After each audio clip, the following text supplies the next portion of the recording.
Good morning, guys. Happy Thursday. Nagalisto ti panawon. Talaga, kanya nga ron. That's life. Anya ti kuan. Silag iti panungpalan iti apo. Pau. Kuon talaga pagalasina no. Tata. Ah. Nyaro tata mga pasama. Iti dito mga tao lang tao. Sila normal lang tao.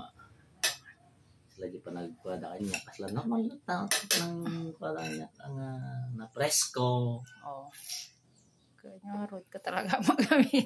Nga na presko na. Kanya ron talaga iso ti kaugali ang ingga na idubing na ingga na tata.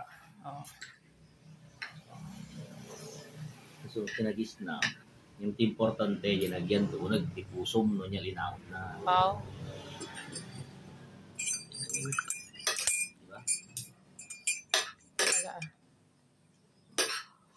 So nga tapta naglalukot gubaton iti practice nga ni ni Israel kinkwan pagkakadwaandan.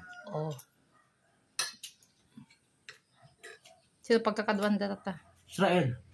Day lang. So dapat number 1 nga itulong tayo kay Israel ikararag tayo Sudan. Chosen nation.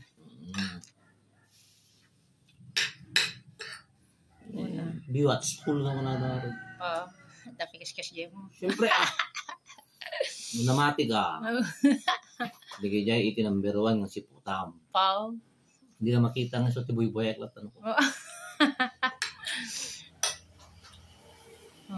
So ti number 1 nga patuday ta. Di Biblia. Ikaw na. Nga pagkakaduan danto iti Israel. Bagay mo sa mo kung magpastor, kag pastor ka kuma.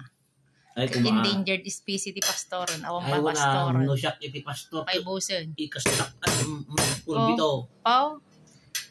Ay wala. Kalangar pala sa man. Ibagang bless na bless ka. Dito. Dimpay ang mga tagyaw iti pastor mo nang siya. So nga siguro ka sana inikan ni Apo iti ko nga magpanin nga pastor. Ikaw na nagadurant mo. Nagadurant na. Ibaga mo kami nagpastor na. Kapag yung bagalang. Sumbat lang ang jewen saan. Siya talaga ikastak ito. Naging dirinakay. Sarming data ni. Sarming data. Makatagari ka. Bye-bye. Ibaga mo na bless ka.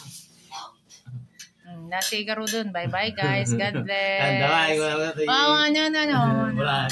Repentance. Ibaga mo na repentance. Anyan nyo na yan. Hindi patikuan na ganan. Revival. Nag-revival ka. Nagbaliwam. Nagsangit-sangit yung parpalintawang pa. Nagbalbaliwam. Hindi napangakapilya. Kaskas dilat tama. Hindi niya nga ron. Ano iti papan ito offering ko mataliyaw mo i-offering mo. Hindi nga useless mo na revival aja. Siguro dun. Bye-bye guys. God bless. Kadurant na natin mga